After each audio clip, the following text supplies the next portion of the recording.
Alright, hi everyone. Today I want to talk about doing nothing and sort of differentiating that between just sitting around all day, feeling like you need to live some sort of ascetic or like monk-like life all the time where you don't just do anything and it's like any desire or anything to do anything is, you can just let go of that. What I'm talking about when I'm saying stop fucking doing things, when I say that, what I'm talking about is this kind of busy stress state that like we're all regularly in, most people are in all the time, that makes you feel like you need to be doing something at all times. Like, oh, I gotta have this, and then I got this, and then I got that, whatever it might be. I gotta get up, gotta go to the gym, then I gotta get to work, and I gotta work, and then I gotta squeeze something in at lunch, and then because I only have an hour break, and then after work I gotta go shopping, and then I gotta do this, and then I gotta do that. I got this commitment. Like, that whole thing is not where you want to be, I would suggest.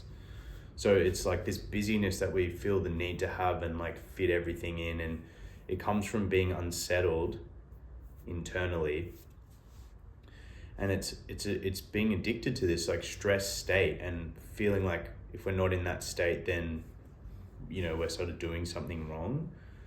And so when I say stop fucking doing stuff, I mean just take more time to just literally do nothing. Like, the best sort of practices you can do is just like sit there with your eyes closed and just don't do anything. Don't do a practice of like meditation. Don't just be. You probably fall asleep if you do that because you realize you're actually really tired. But yeah, like that's what I'm talking about. And good things you can do as well, like breathing I've talked about. There's various breathing exercises you can do. If you can do some sort of transmutation breathing, that's going to be really good because it puts you in a clear headspace and sort of raises your consciousness, so to speak, or like clears it up so you can see more clearly and you're not reactive. But yeah, that's one side of things, which is to be in a stress state. And a lot of the things that I've talked about previously, where we're on social media or watching TV, or people we speak to at work telling us certain things, or our parents or friends or whoever it is, it's this frame control idea and taking on someone else's frame that you need to be doing something at all times, or that in order to be liked by women, say, you have to have this amazing body, and like as though that's everything, or like you need to have money. And so we're all sort of chasing these things, whatever it might be. It might not even be like, it might be completely unrelated. I don't know if I can think of a good example off the top of my head, but maybe it's that you need to get into fishing, and all the boys are doing fishing, so you got to do fishing. And it's like, when you don't really want to, that kind of thing. I don't know, maybe a shocker of an example. Maybe it hits hard some people, hopefully.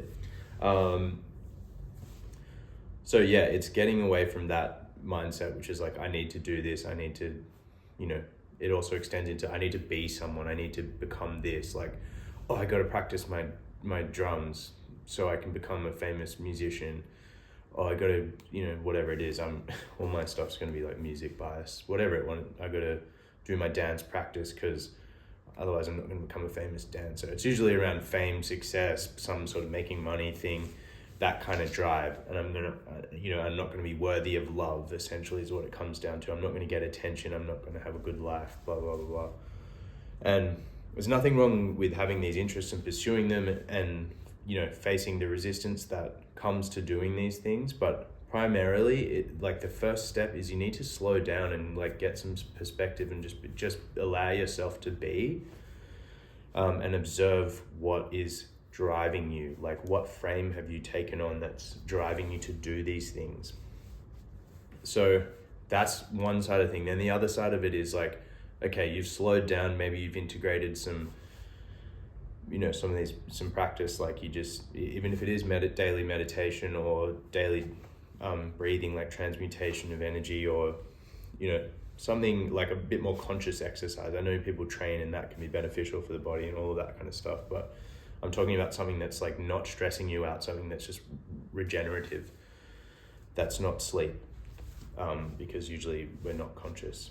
when we're sleeping. So something that's like a conscious, I'm here, I'm observing myself, I'm observing my inner state, slowing down. I don't have to be anywhere, I just allow yourself to be. So when you've found that state, then it's not like you need to sit around all day, just do that like some sort of monk and become a recluse and like don't participate in things. Then you're going to feel like a natural impulse, and you're going to have desires as well, desires to do things. And so following those desires, and the trick is, because you like, okay, well, I want to observe the motivation, you know, you're observing yourself, like I want to do this, but you know it's kind of for like a reason you shouldn't be doing, or the thing that you desire, you know, your better judgment's like, I shouldn't do this. I think it's a bad idea to resist that. Yes, always you sort of combine your rational faculties and don't overthink things, but just like kind of use your judgment basically. But it's not really a good idea to deny yourself these things, because I think there's a desire there, and if you mindlessly follow the desire, then you're just strengthening that desire and it's not beneficial to you. But the key is, if you can be mindful while you're doing these things, then you can observe, and it like the experience seeps into you, and the desire will eventually dissipate when you do it enough times. Like, whether, let's just say it's going out to drink and you're binge drinking on a Saturday or Friday night, and then, you know, it leads to smoking, and then, you know, you don't do anything the next day, and whatever, maybe you go out again, and, you know, Monday rolls around and you feel like shit, and those things that you actually felt a yearning to do, or you maybe were just like, I've got a big week at work that I want to be in a good position, or I got certain things I wanted to do, and you don't do that, then allow that experience to, as I said, sort of seep into you, and you know, you get this, the desire dissipates. You're like, it's not fun anymore. Like, it doesn't interest me. But so long as you deny yourself, you then divide yourself, and that's not a good place to be either. So I suppose, thinking about this, like, I'm going to stay in this like perfectly Zen state and be aware all the time, and like, I'm not going to have any vices and that kind of thing. That's stunting your spiritual evolution, because that's how you learn, is through the experience. That's how you truly know. But it's not a mindless doing it, it's a conscious doing it. So whatever it is, even if you sense, I shouldn't be doing this, but you're observing how it feels, the effects of it, the energy of people around you, energy of yourself, all of these things you're taking in, and allow that to have its effect, and naturally you'll move on. And like, we sort of do that anyway. Well, at least I think most people are somewhat conscious of it. I hope they are, at least. But I'd like to think that most people have awareness of like what they're doing, and they're using their judgment to do things, and they're testing things in their mind. Is this the best idea? Blah, blah, blah. But it can be crippling at a certain point. And especially when you're trying to transcend a lot of vices and a lot of desire, and, you know, on a bit of a spirit, or not a bit of it, if you're on a spiritual journey, you'll realize these are the challenges. But they're also feeling a certain void, and there's a really strong pull. So this idea of like doing what's innate to you, like just expressing your being that I've talked about, it's not this perfect thing. That's kind of the end goal, or not even goal, but the outcome at the end of following this practice of this spiritual journey, and being mindful of what you do, even if it is vices. So it's kind of, it can be hard to think, because it's like this imperfect sort of messy thing, and you're trying to keep your frame, and you got other people putting their frames on top of you, and like trying to make you feel negatively about yourself. And so you're trying to manage all of these things, and like, well, keep my mindset right, and do all of this stuff. And it's so hard to know, but I guess you can really, really simplify it by slowing things down. So you are developing an awareness of yourself. You're realizing what's pulling you to do certain things. Is it a desire? Is it fear? Or is it love? Like, is it excitement? That's another good bearing to go by. Am I acting in fear? Like, am I trying to prevent some sort of sensation that I'm feeling, so I should do something? That's not where you want to be, although it can be mixed up with desire as well, so it's always not super clear. But if you're acting out of some sort of fear response, trying to avoid fear, then you're probably not doing what's best for you. But then again, if you do repeat that, if you're mindful of that and you repeat it, eventually you're going to be like, fuck, this isn't, I know where this leads to and it's not where I want. So ultimately it might trigger you to make a next step, to take some action that you're afraid to take. And there's nothing wrong with that. The pace that works at, allow that. You don't need to rush things either. You'll just get sick of it. And the alternative is, instead of being led by fear and like that, of trying to avoid that sensation, are you wanting to do something, but then your mind's coming in, oh no, you shouldn't do that because of this. And it's like, is the mind and is the frame that is kind of creeping over you preventing you from doing something that you want to do?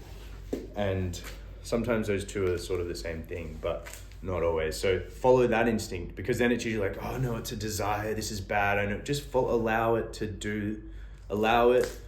direct you and follow it, and use your judgment. And even if you're doing it and you know it's not right, or not right in inverted commas, there's no wrong or right, but if you know it's not what's best for you in your best interest, but yet you still have this pull to do it, then just stay conscious. And that's really the most important thing, because this is how the transformation works. So it's important not to prevent yourself from having these experiences. Like at the end of all of this, when your life's over and you're reflecting, that's what you're taking with you, is the comprehensions that you've had throughout your life. And by stopping yourself because of some mindset, some belief and guilt and shame, or whatever it might be, that something's wrong or evil, or you're going to get in trouble, fear, all these different fear responses that prevent you from doing things, that's going to prevent you from gaining the wisdom and insight that you came to experience in this lifetime. So